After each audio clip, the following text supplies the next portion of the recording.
Political vibes ప్రేక్షకులకు నమస్కారం. మిత్రులారా, ఇప్పటికిప్పుడు తెలంగాణలో ఎన్నికలు వస్తే మరి ముఖ్యమంత్రి ఎవరైతారు? గ్రాఫ్ ఎవరిది ఎక్కున్నది? బీఆర్ఎస్ది ఎక్కున్నదా, బీజేపీదా, లేకపోతే కాంగ్రెస్దా గ్రాఫు?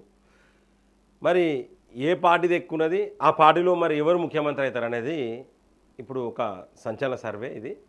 సో ఈ సర్వే అనేది పర్ఫెక్ట్ సర్వే, ఇదే జరుగుతుంది. ఇంకా ఫ్యూచర్లో కూడా మరి ఇదే కంటిన్యూ అవుతుందా కాదా?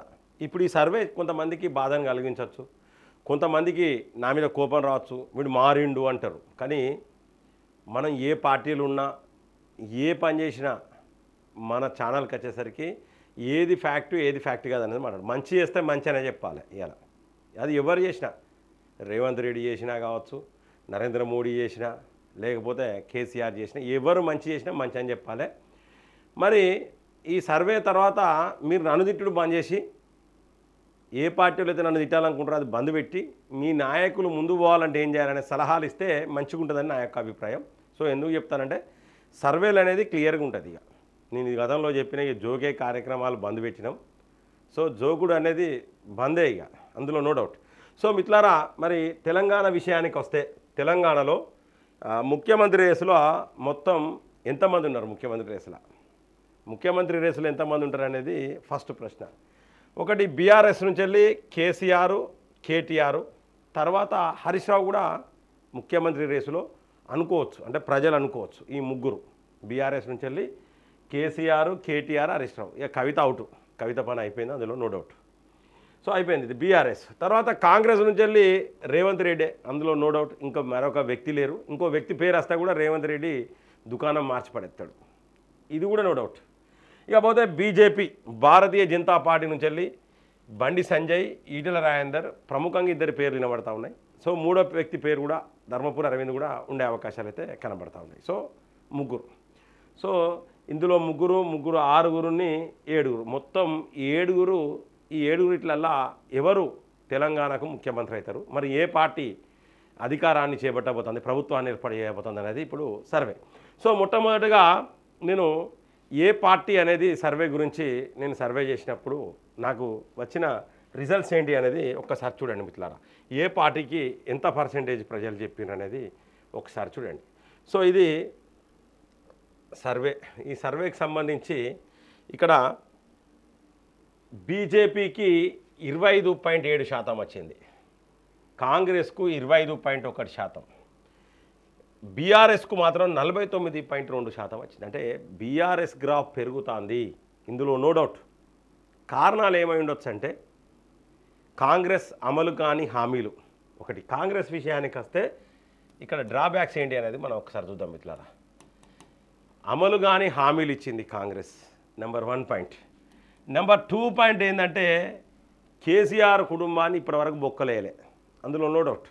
అంటే కేసీఆర్ కుటుంబం తప్పు చేయలేదు, కేసీఆర్ను లోపడేసే దమ్ము ధైర్యం ఈ కాంగ్రెస్కు లేదని చెప్పేసి ప్రజలు అనుకుంటారు. నెంబర్ 3 పాయింట్, ఇది కాంగ్రెస్ అనుకుంటా ఉన్నది, కాంగ్రెస్లో ఉన్న లోపాలు ఇవి. నెక్స్ట్, భారతీయ జనతా పార్టీ ఎందుకు ముందుకు రాలేదు అనడానికి కారణాలు. సో బీఆర్ఎస్ ఎందుకు ముందుంది అంటే, కేసీఆర్ ఇక్కడ భారతీయ జనతా పార్టీ అనేది సంస్థాగతంగా ముందు పోలేకపోతా ఉన్నది. సో బీసీ ముఖ్యమంత్రి అని చెప్పిర్రు, కానీ ఓసీనే రాష్ట్ర అధ్యక్షుని చేయడం వల్ల కూడా ఇటు కేసీఆర్నే ప్రజలు నమ్మే పరిస్థితి. గతంలో కూడా రేవంత్ రెడ్డి అంటే ఇష్టం ఉండి ముఖ్యమంత్రి కాలే, కేసీఆర్ మీద ఉన్న కోపంతోనే పార్టీకి వేయాలి, అది రేవంత్ రెడ్డికి వేసారు. సో ఇది బీజేపీలో ఉన్న లోపం. ఇక కేసీఆర్ విషయానికి వస్తే ఏంటంటే, బీఆర్ఎస్ విషయానికి వస్తే ఏంటంటే మిత్రులారా, గతంలో బీఆర్ఎస్ కేసీఆరే నయం అని చెప్పేసి రైతులు అనుకుంటా ఉన్నారు, కేసీఆరే నయం అని చెప్పేసి ఉద్యోగులు అనుకుంటా ఉన్నారు, కేసీఆర్ నయం అని నిరుద్యోగులు అనుకుంటారు. ఇది కంపేరింగ్ విత్ రేవంత్ రెడ్డితో కంపేర్ చేస్తే కేసీఆర్ నయం అనుకుంటారు. సో అందువల్లనే ఇక్కడ బీఆర్ఎస్ పర్సెంటేజ్ పెరిగింది. సో బీఆర్ఎస్ఏ ముందంజలు ఉన్నది ప్రస్తుతానికి. గ్రాఫ్ అనేది బీఆర్ఎస్ గ్రాఫే పెరిగింది. తర్వాత రెండో ప్లేస్లో 0.6% ఎక్కువతోని బీజేపీ ఉన్నది రెండో ప్లేస్లో. ఇది నరేంద్ర మోడీ గొప్పతనమే, అందులో నో డౌట్. నరేంద్ర మోడీ గొప్పతనంతోనే 25.7%. లేకపోతే ఇది 10% కూడా ఉండపు. ఈ 25% మీకు 30% వరకు ఎక్కడికి వచ్చినా కూడా, తెలంగాణలో ఏమొచ్చినా కూడా అది నరేంద్ర మోడీ, అందులో నో డౌట్. సో ఇది 25.7%. నెక్స్ట్ కాంగ్రెస్ 25.1%, అంటే థర్డ్ ప్లేస్లో కాంగ్రెస్ ఉన్నది ప్రస్తుతానికి. సో ఇప్పటికిప్పుడు ఎన్నికలు వస్తాయి. కానీ ఇది గ్రామ పంచాయతీకి అప్లికేబుల్ కాదు. గ్రామ పంచాయతీ లెవెల్లో పోతే మాత్రం దానికి ఫలితాలు ఎట్లుంటాయి అనేది నెక్స్ట్ సర్వేలో చెప్తా. సో ఇక్కడ బీఆర్ఎస్ అనేది ప్రభుత్వాన్ని ఏర్పాటు చేసే అవకాశాలు ఉన్నాయి అనేది మన సర్వే చెప్తుంది. మరి బీఆర్ఎస్ నుంచి వెళ్ళి ఎవరు ముఖ్యమంత్రి అయ్యే అవకాశాలు ఉంటాయని అనేది మరొక సర్వే. సో ఇందులో ముగ్గురిని తీసుకున్నాం మనం. సో ముగ్గురిని తీసుకోవడం ఏంటంటే ఒకటి కేసీఆర్, నెక్స్ట్ కేటీఆర్, హరీష్ రావు. సో ఈ ముగ్గురు తీసుకున్నట్టయితే మొదటి ప్లేస్లో కేటీఆర్ ఉన్నాడు. అంటే నాకు తెలిసి నెక్స్ట్ కాబోయే ముఖ్యమంత్రి 2028, 2029 ఈ 29లో జరిగే అవకాశాలు ఎక్కువ ఉన్నాయి ఎన్నికలు.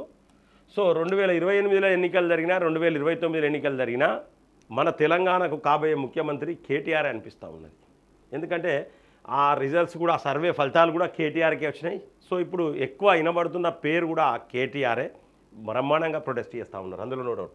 సో రెండో ప్లేస్లో కేసీఆర్ 39.5%, ఇది 39.1%, ఇది 43.5%. అంటే చాలా తక్కువ డిఫరెన్స్తోని ఉన్నారు. అంటే కేటీఆర్కే మొగ్గు చూపుతూ ఉన్నారు బీఆర్ఎస్ నుంచి వెళ్ళి. హరీష్ రావుకు 17.4% వచ్చింది హరీష్ రావుకు. సో 17.4% హరీష్ రావుకు మూడో ప్లేస్లో ఉన్నాడు. కాబట్టి దాదాపు ఆల్మోస్ట్గా ఇప్పుడు కూడా కేటీఆర్ అంటే యంగ్ అండ్ డైనమిక్గా కేటీఆర్ అయితేనే బాగుంటుంది అనేది, బీఆర్ఎస్ నుంచి వెళ్ళి కేటీఆర్ అయితేనే బాగుంటుంది అనేది మన సర్వే చెప్తా ఉన్నది. సో ఏదేమైనప్పటికీ తెలంగాణకు నెక్స్ట్ కాబోయే సీఎం మన సర్వేలో తెలిసింది ఏంటంటే కేటీఆరే.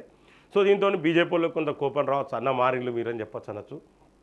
మరి బీజేపీ ముందు వరుసలో పోవాలంటే ఏం చేయాలనేది సలహాలు ఇవ్వండి ప్రతి ఒక్కరు. అలాగే కాంగ్రెస్లో కోపం రావచ్చు, కాంగ్రెస్ ముందు పోవాలంటే ఏందనేది వాళ్ళ నాయకులకు సలహాలు ఇవ్వండి. మిత్రులారా, రాజకీయాలకు అతీతంగా చేసిన సర్వే ఇది.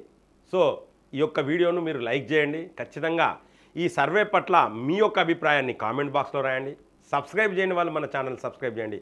బెల్ బటన్ నొక్కడం మర్చిపోకండి మిత్రులారా. జై హింద్, జై భారత్.